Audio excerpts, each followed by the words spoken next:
Do you ever wonder what happened to your friends from high school? I mean, you were so close. You laughed together, you cried together, you shared some of the best years of your lives together. And yet, somehow through life, you just lost touch. Now it's time to relive those moments once again. Introducing the podcast that takes you back in time to the place where it all began. This is Class Reunion. We're bringing you all the gossip, secrets, and scandals from your high school days that you won't want to miss. Join us as we catch up with old classmates and dive into the wildest stories from our high school days. From those legendary parties to the infamous cliques, we're spilling all the tea on who's who and what really went down. So grab a seat, turn your volume up, and get ready for a trip down memory lane. Class Reunion, the podcast that reunites us all. Welcome back to another episode of Class Reunion. I have a friend with me today that is so special. I have been waiting for a very long time to have her on, and I would like to introduce to you Elisa Ganz. And she's a reincarnated mom of young triplets plus 11 grandchildren. And she creatively captures mom moments in a minute. Goodness. This is like, you created this tagline and I can't even say it, but. And you said it wrong. It's moments in a minute. Okay. And I'm going to leave this in because before we came on, we talked about bloopers. This is a very good friend of mine who I adore, and you're just going to have to sit through a lot of laughter. That's all I can tell you. We're two crazy people. So we're going to talk about how we met, but I have admired you for a long time, and we have been each other's cheerleaders from the moment that we met each other. And then so many cool things have happened that have come to fruition that I want to acknowledge. And I'm so proud of you. So this is thrilling for me to have this forum to brag on you a little bit, because I always thought I was going to get you on the Today Show and be like your agent and be like, this is the person right. I just have so much to tell you about. But then doggone it, you went ahead and did it all on your own. So good for you. You didn't need me, but how fun that we are finally, I forget how many years it's been. 6. Was it more than 6? Well, the triplets are almost 7. Okay. Yeah. Okay. So from that point, yeah. So she's done. She's done. Wait till you all hear what she's done in that period of time and her previous life. So this is interesting because, like I mentioned, she's a mom of triplets, and we're going to get to that story. But how do you have triplets and 11 grandchildren? So let's start with the beginning. And I did look up Gen X, by the way, is 1965 to 1980. So you are with me. I know It's a huge, gap. I was thinking you were teetering in 2 lives with like 2 generations, but probably to your children, it feels that way, which we'll get into, like they were raised by a totally different parent, right? Yep. At that time. So where you grew up and a little bit about your childhood, because you've been following this podcast. We like to talk about like childhood memories and what you did, with your first job or what high school was like. So take me back to that time when you were the age of high school. Okay. So I attended Corona High School. I'm a Southern California girl, but I'm also a rural. See, you can't speak Oregonian. Either, so don't make fun of me. Right?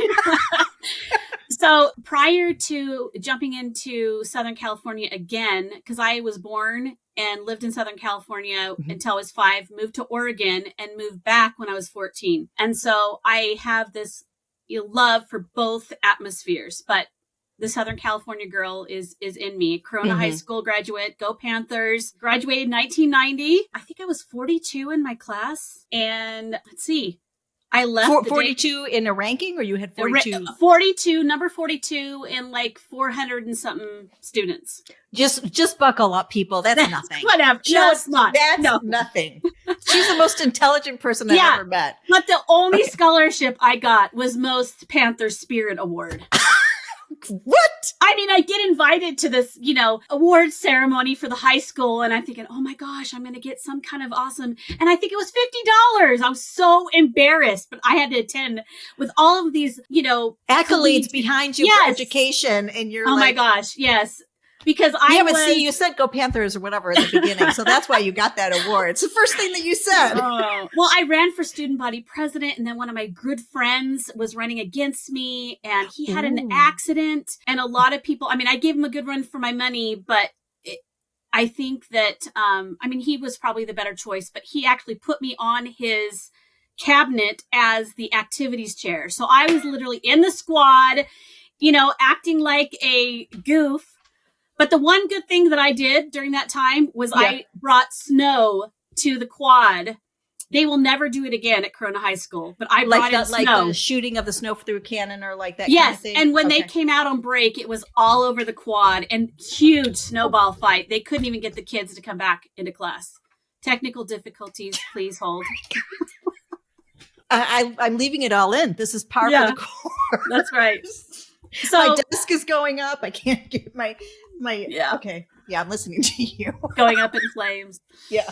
So anyway, that was an awesome memory for high school. And of course, when we have class reunions, I'm always called and I always have to be on the microphone when we get there at the class reunion. Yeah. And that's a big class. I mean, yeah. How did you find your niche in being so successful in school with that many people? Like a lot of people don't thrive in that type of atmosphere. I just got involved. I was in leadership.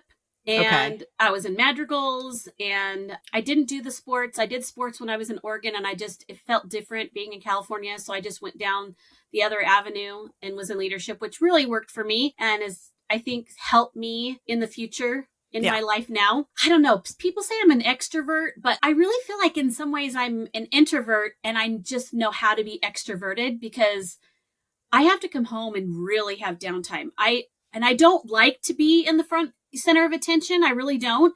But if I have to get a crowd going or if I have to, I can do it. I just don't like the attention on me. I don't do things for attention. I can't stand the silence. And so I always say I'm good for a dinner party because if it's too quiet or people aren't communicating, I'm going to open my big mouth.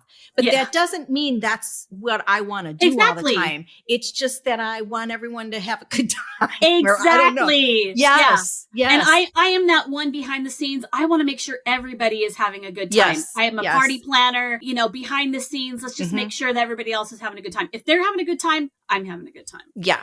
Yeah. So. I love it. And so when you were of that age, did you do like the typical sleepovers and just tell me what it was like in California. It's probably a little different than our Midwest upbringing. Like we climbed trees, we did all that stuff, but no, going to the beach, Yeah. Like half an hour from the beach, my best friend, she had a blue VW bug and it said Racy Casey. And she was, and we were like at the beach all the time, was out roadster racing, I guess, with some of my guy friends teaching me how to drive in the El Camino, sneaking out at night. But, I wasn't like a bad girl. Just testing boundaries. Yeah, exactly. I wasn't a drinker. I was I hated seeing my friends get drunk. Yeah. And so I didn't go to a lot of parties. Yeah. Because of that. I was a good girl. I am. Whatever. I'm a good girl. I am. I can't do the accent, but stop. I know. I just missed you so much. So I don't know. I love my friends though. We are on Facebook together and we're always cheering each other on. We have an amazing group. And I just wish we could be together more often. I love going down to California and Miguel's Jr. I'm telling you, you missed out, girlfriend. Anybody on this planet, Miguel Jr.'s, the very first one was in Corona and it's a hole in the wall. But that's their, bean and cheese burritos. They're big, huge shredded beef burritos. And now they're all over Southern California. It is so strange. And that's where I kind of want to, my long-term goal, I'm digressing, but is to take this outside of even my high school because Michigan or even the town we were in is so different than California or, what people did in Mississippi in the summer. Arkansas. Arkansas, right? I mean, it's like, it's so different and it's cool to hear because that's so fancy to me. Right. To hear that's what you did. Went to the beach and ate burritos. Like, good golly. Burritos. How fun is that? So then you went to college. I did. I left the day I graduated. Everybody else was going on to grad night at Disney. And I literally, my bags were packed. I got in the car and drove to Utah to go to BYU, Brigham Young University. Gosh, right away. Yes, I started this summer. I was ready. A lot of my friends graduated the year before. And I just was so ready. I turned 18 in November of my senior year, I could sign myself out of school, Mm-hmm. though I loved it and I was busy because, like I said, I was on that microphone and in the quad for activities and things like that. I was ready to fly, and I needed to have time away from my serious boyfriend at the time because he was ready to get married, and I just wanted to make sure I had the opportunity to live on my own before just jumping in and being a wife. Right. So, and you graduated 1990. Yeah, and that degree was in... I went into nursing. I was going to be a nurse. Okay. You know what? I don't know if I knew that part of the story. Oh, there you go. Huh. That's also your nurturing side that I can totally relate to and see. And then from there, you did get married. I did, because this takes me back to Oregon. So I had gone to church, and there was a handsome man I was 12 and he was 16. And I just thought he was the hottest thing that walked the halls at church. And I was always saying, I'm going to marry him, My mom loved him. I mean, it was so funny. But I mean, that was like a dream. Okay. Yeah. But actually, I had met him again, like Thanksgiving before I graduated from high school. And he happened to be up in that area, and we got together with a lot of people that we knew from Oregon at the time and just reminisced and had fun. And they asked me to go out, and I left my family reunion, all my cousins, and I went and had some time with this guy. And he said to look him up when I got to BYU.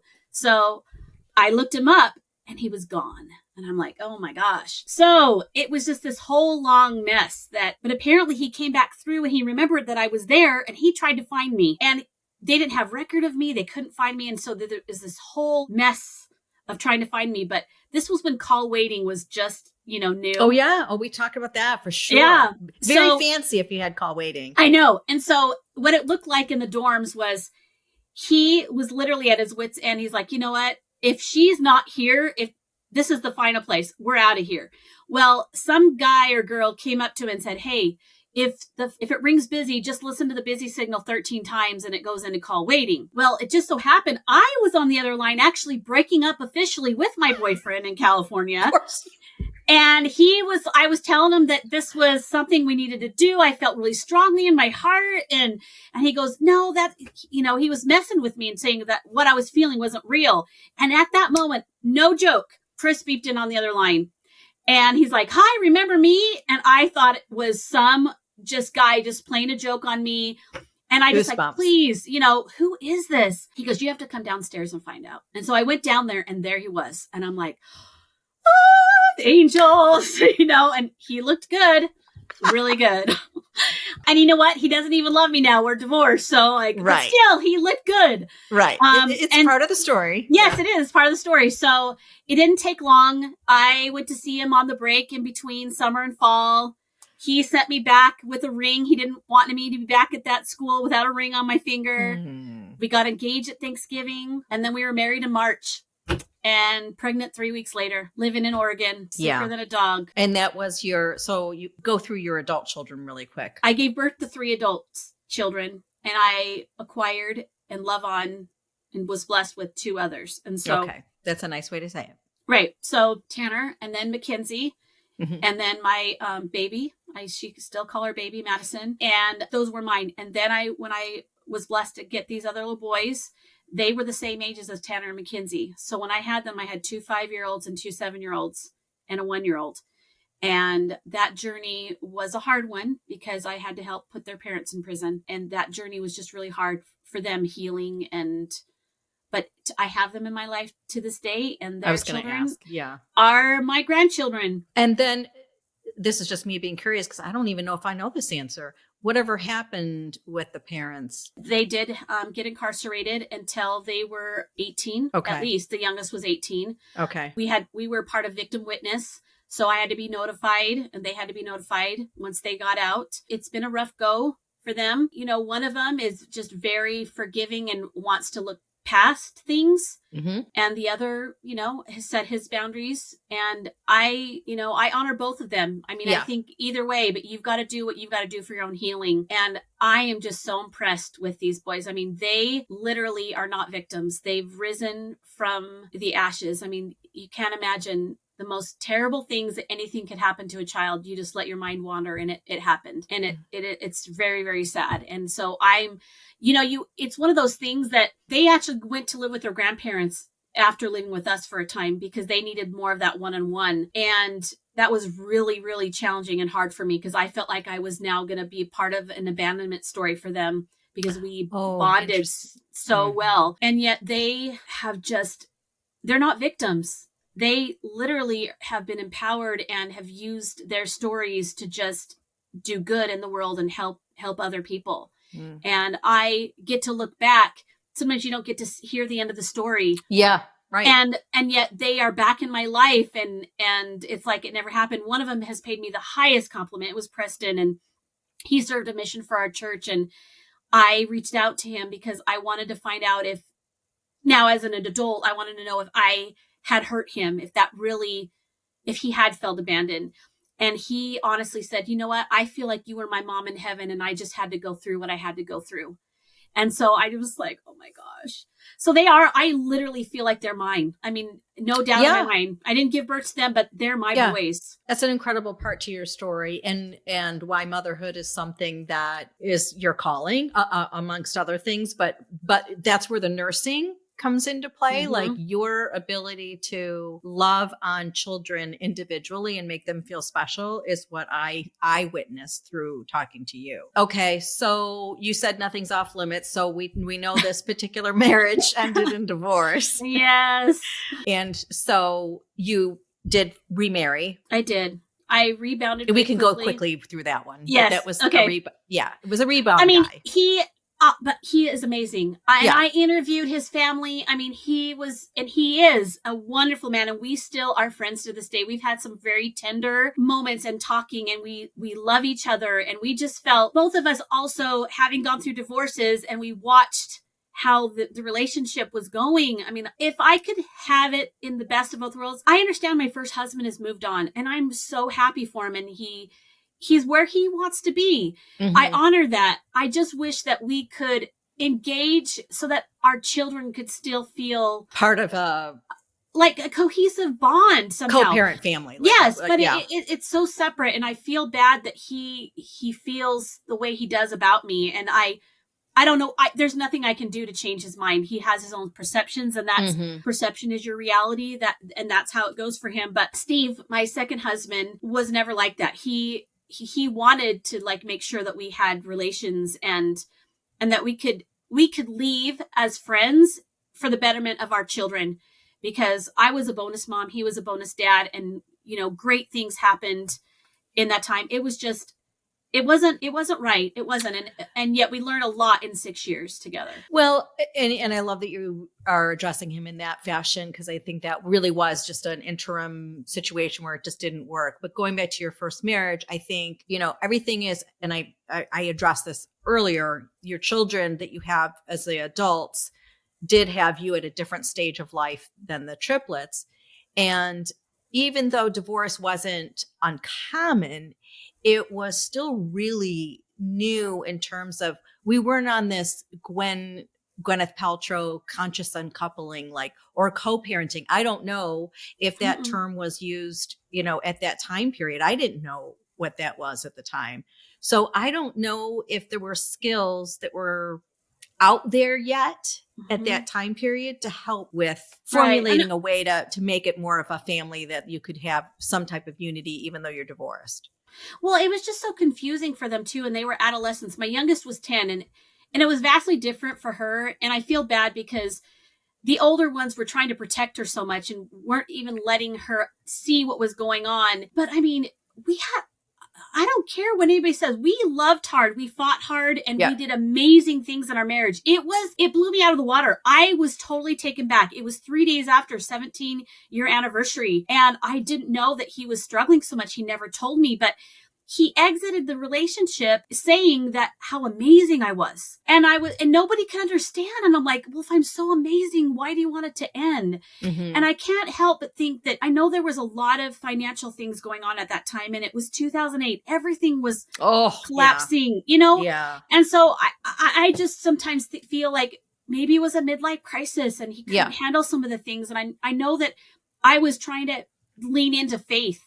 Like I was surrendering everything and not knowing, going, okay, if we have to fall, we're going to do it gracefully. We're just going to go through this. But he struggled with that. And so he is an amazing man. I learned so much from him. Mm-hmm. And I don't regret having that marriage whatsoever. I mean, he is the father of my children, and I have good memories, and I try to lean on that. And I hope someday he can truly see my true nature. Because I think he doesn't believe my intentions are pure.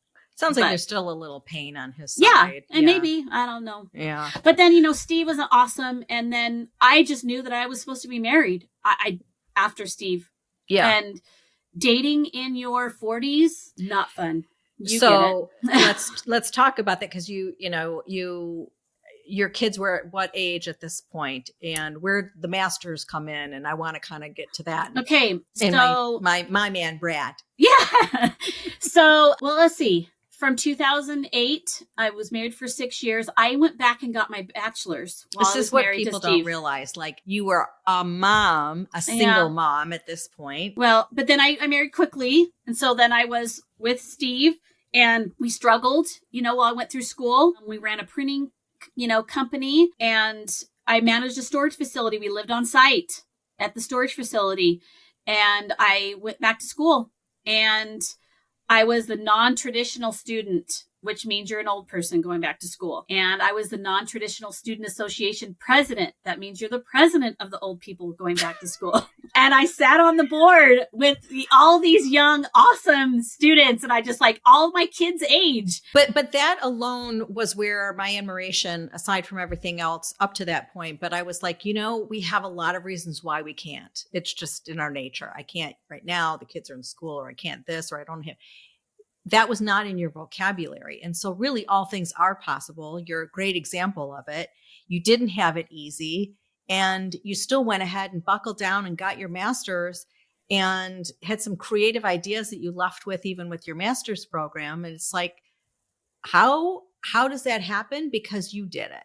It was all in your DNA. And I just don't know where there's limitations with you. That's.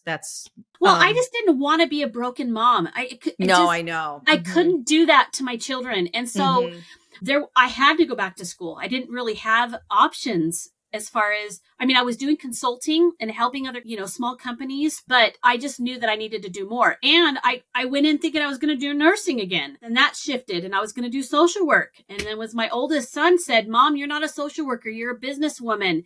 And to appease him, I go to the business school and sit down with the dean, and basically wanted him to tell me that I wasn't a business person by telling him all these things about why I should be a social worker. And he then tells me, you're not a social worker. And so I applied, and I got in, and it really changed the trajectory of my life. 100%. And I'm so grateful. But that was a challenge, because I got a divorce. They said the day one of my master's, they sat there and they said that some of you are going to go through the hardest experience of your life during your master's program. And I was sitting there going, no, this is smooth sailing. I'm finally where I need to be. Not me. And end of the first year, and boom, I'm divorced again. I was never going to be that person that got divorced even the first time. Right. Let alone a second time. So now, I have that big, D on, Yeah. And what man is ever going to want me? And so I'm out there dating, saying I'm never going to marry a man who'd never been married before. I'm never having kids again. And here I was. You forgot how to spell it. Yeah. So I learned, you don't ever say never. Right. Don't ever. Joke's on you. I know. So, and I literally had just broken up with this guy that was an attorney who wanted kids. He was in his 50s. And I said, dude, yeah, you're going to have to appreciate and just enter this new world of grandchildren. You missed your window. And we broke up. It was, mutual thing. And he calls me and asks me to help him put on a dinner group. Well, he fails to tell me he didn't invite any guys.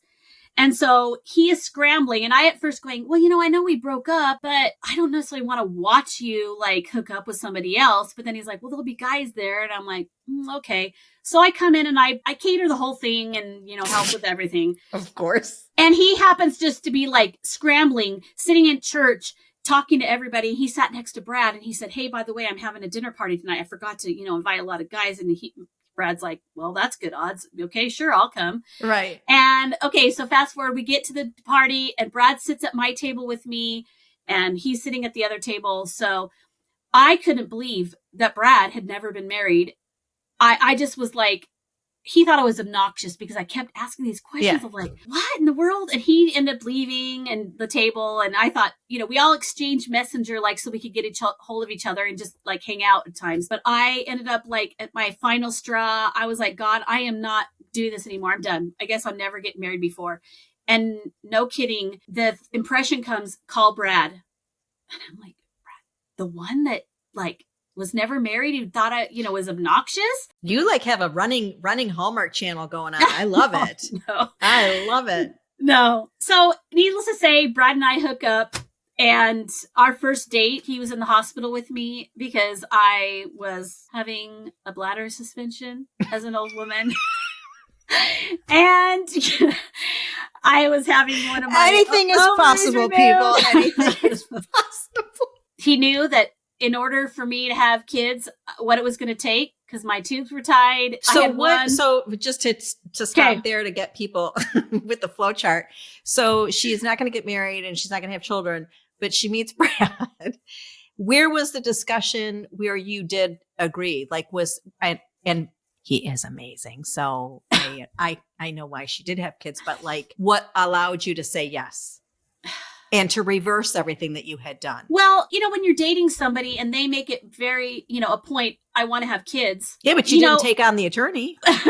Well, I know, but there was something different about Brad. But again, so when he said that, I was like, okay, do I continue dating him? Maybe wanting to change his mind, like I was trying to tell the attorney. Yeah. Or because I didn't, at this age, you don't have time to waste. Yeah.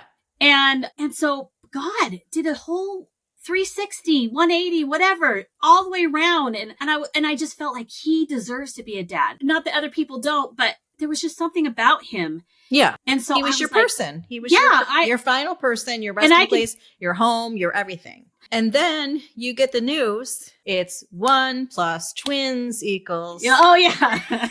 Triplets. She's got this great song. Tears. Okay. 1 + twins equals triplets. 1 + twins is triplets. They are amazing world. When at this point we had gone in and I had hemorrhaging and I thought we were losing the baby. So we were in the ER, and this wasn't my first ER visit. And we were resolved at that point going, coming to terms that we lost our babies. Well, the girl that comes in that's looking at, she goes, I don't understand what I'm seeing. I need to go get my supervisor. And we're like, what do you mean? Concerned. We don't know what you're seeing. So she comes back in and she says, you're having triplets. I was like in complete shock. Brad was having a party over on the chair, calling everyone on the planet. Right. Because he always wanted 3 kids. He wanted 2 boys and a girl. Thank you, Heavenly Father, that Michael we only have 1. I was in shock. Because, twins, I was already going to have to make adjustments, but triplets? Right. But I really feel like God made a deal with me. He just knew that I didn't have to be pregnant as long. And because pregnancy does not, work with me. They're miracles. So Marley, Maya, and Michael are little M&Ms. I was just going to say, 2 plain and 1 with nuts. That was our gender reveal. We had a ultrasound and had 2 little plain M&Ms and a peanut. Hey, sorry for the interruption, but I need to say, attention all alumni. Are you ready to relive the glory days and reunite with your classmates? Look no further than myevent.com, the ultimate destination for planning unforgettable class reunions.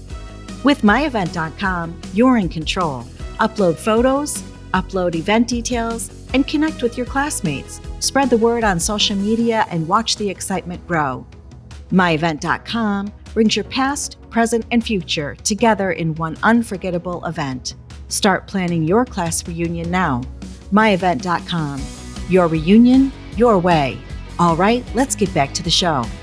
So I meet you at, and we're not embarrassed. We thought about this. We are not embarrassed to say Not at all. We met at an MLM conference, or not, they're going to get mad. We call it an MLM, but it was at a conference. And I, at this point, was living downtown Tampa, right next to Amalie Arena. It's where the hockey team plays. It's a really big arena. And I had met a woman and her husband who I met on a plane. Long story short, we kept in touch, and she was like, we have a conference right in your neck of the woods. I agreed to go to it. And for some electric reason, and if you've been listening to her story long enough, you know, she just has divine way of meeting people. And we connected instantly. It wasn't the products. It wasn't the confetti or the speeches, but we wanted to get skinny. Yes.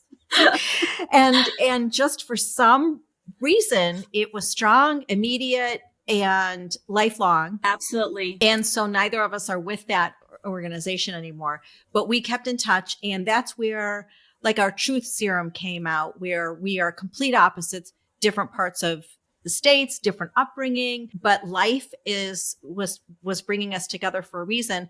And it was fascinating to me because I really couldn't relate to her. My stage in life was so different from hers, but there was a connection so deep that I wanted the world for you and you wanted the world for me. And so we started to talk about dreams and things. And I was still in that mode of like, I have to have a software job. I need the insurance. I need the security. It was all that corporate world I was used to. And then you are this corporate dynamo who does nothing but think of ideas and want to execute upon them. And it was like fascinating to me, all the things that you have come up with, which we don't have time. She was always ahead of the Amazon idea, and good golly. But your ability to just seek new opportunities and push yourself to the limit is where I have so much admiration. You moved, you're now in Arkansas.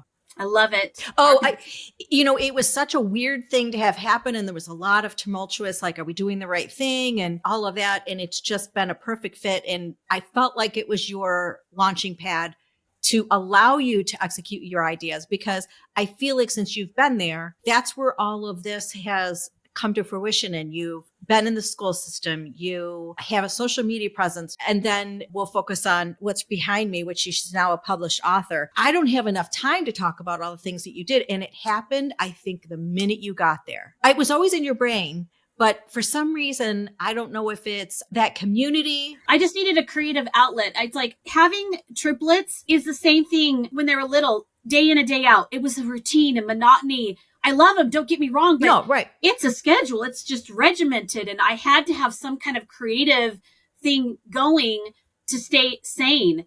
And I'm just creative by nature. It's one of those things where if you knew her next door, you'd probably be like, this woman, but you love her, but you're never going to be her. Like, it's just one of those things where it's July and these kids are on with costumes that are absolutely theatrical to the next level. And she's like, oh, it's Happy July. And you are beyond creative with giving them a life that they celebrate every moment. And I'm not going to say the moment thing correctly, but you have given them that. You've made calendars, you've put on plays, you've created stores that they've shopped at. But I'm talking full-blown outfits. Well, when you're younger, it's almost like you're worried about what everybody else thinks. And, yeah. But you know what? I am unapologetically just authentic me. Finally in my life, I don't care what anybody else thinks. And I just want to do something because I love it. Yes. And I love my kids.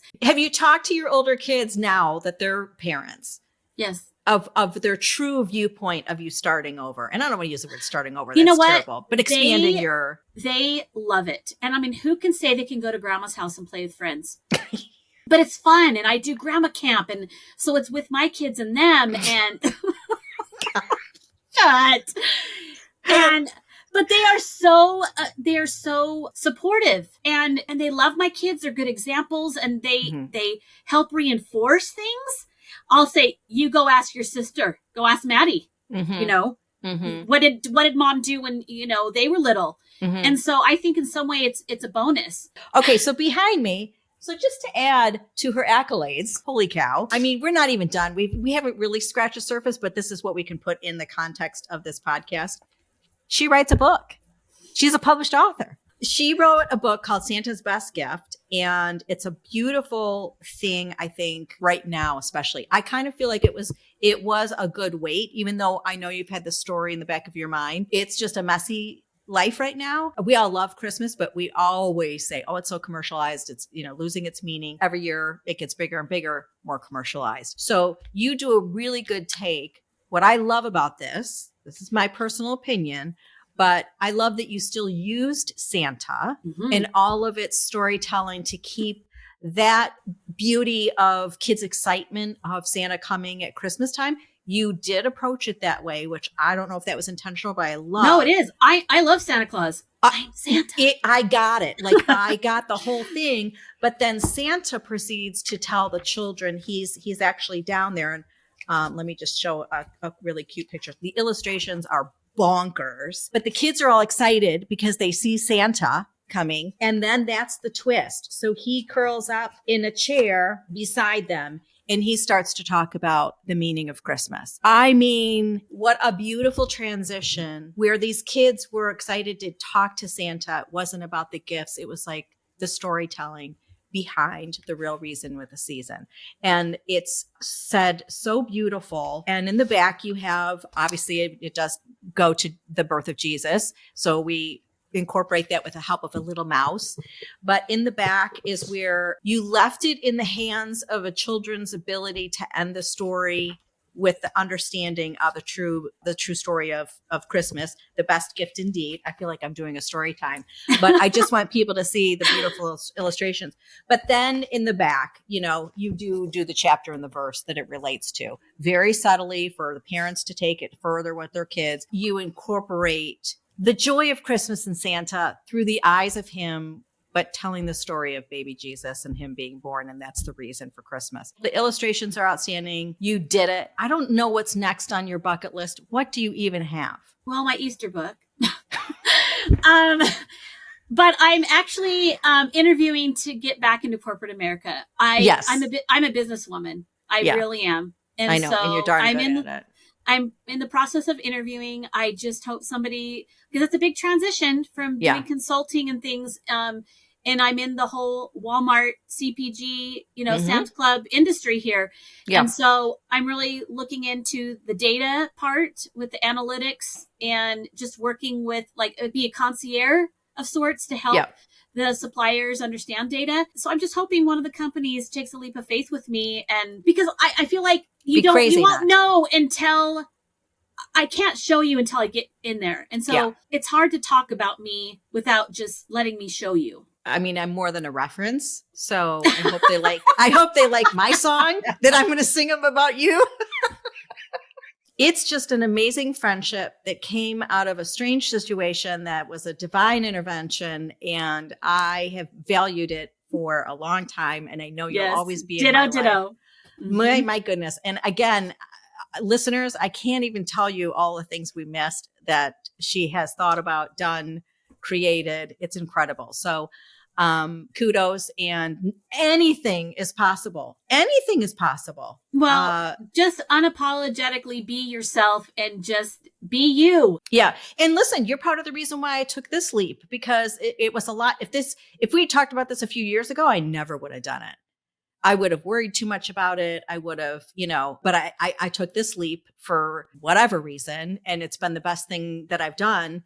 And wouldn't have put myself even in this social media space years ago. There's no way. We had talked about even being on a talk show together. Like, it'd be so fun for us to do a podcast together. I mean, I hope you get the corporate job, but there's so many ways for us to carry this on. We do cover so many subjects, and that's a great friend to have and to meet this time in our life where you can discuss things open and honestly about every subject under the sun. You've got yourself a best friend for life. That is the way it should be. You should never feel uncomfortable that you can't talk about something. And you don't want the yes person all of the time, but you want a cheerleader. Like we've talked about that word. Whatever it is you want to do, girlfriend, I'm behind you. That's a friendship.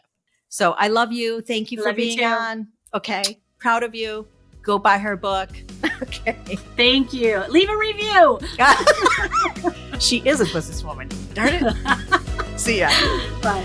All right, friends, that's it for this episode of Class Reunion Podcast. Thank you so much for listening, and if you enjoyed this episode, please subscribe to the show, write us a review, and share this podcast with a friend. Until next time.